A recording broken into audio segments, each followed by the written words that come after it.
करके भाग गए और बलि ने जाकर के अपना आधिपत्य जमा लिया।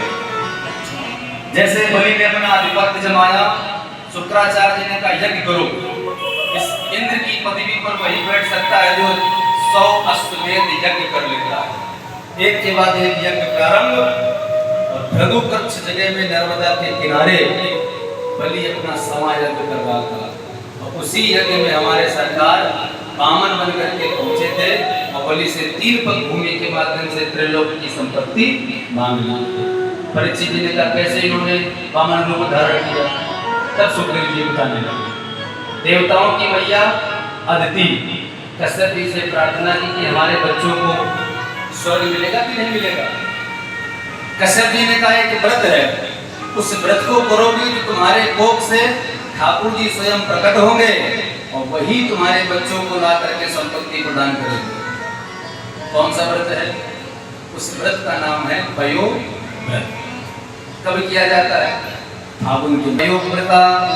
जिन माताओं के संतान ना हो रही हो, बालक ना हो रहे हो, इस पयो व्रत को करती हैं तो उनके घर में संतान अवश्य प्रकट होती है। उस व्रत को किया और ऐसी कृपा हो गई कश्यप महामुनि की कि इनके घर में हमारे सरकार ही भादव के महीने में मध्य दिवस के 12 बजे अदिति मैया के गर्भ से वामन बन करके प्रकट हो गए।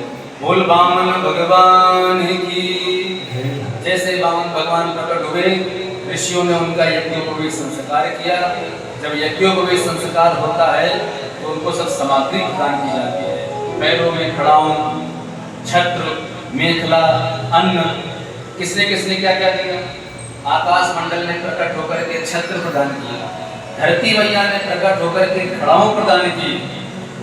जैसी जिसकी सामर्थ्य सबने प्रदान किया। अब समय आया भिक्षा का। भिक्षा कौन देगा?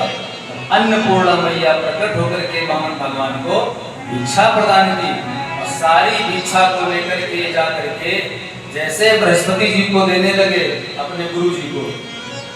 बृहस्पति जी ने कहा इस भिक्षा से काम चलने वाला नहीं है, हमें त्रैलोक की संपत्ति चाहिए।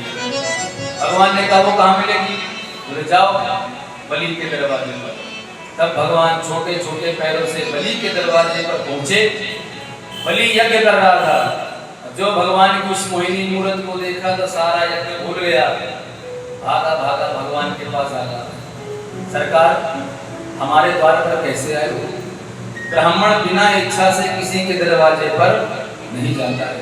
भगवान ने कहा ये तुम्हारी गलत फैमिली है। हम कोई चालाक ब्राह्मण नहीं है, हम संतोषी ब्राह्मण हैं। तो फिर आए क्यों हो? बोले केवल 3 पग भूमि चाहते हैं।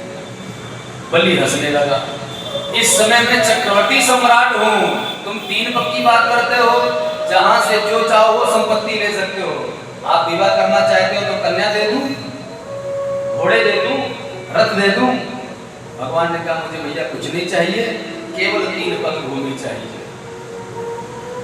बलि ने कहा नाप लो, जहां से नापना। बोले ऐसे नहीं, जब तक संकल्प नहीं करोगे तब तक हम कोई भी दान स्वीकार नहीं करते हैं।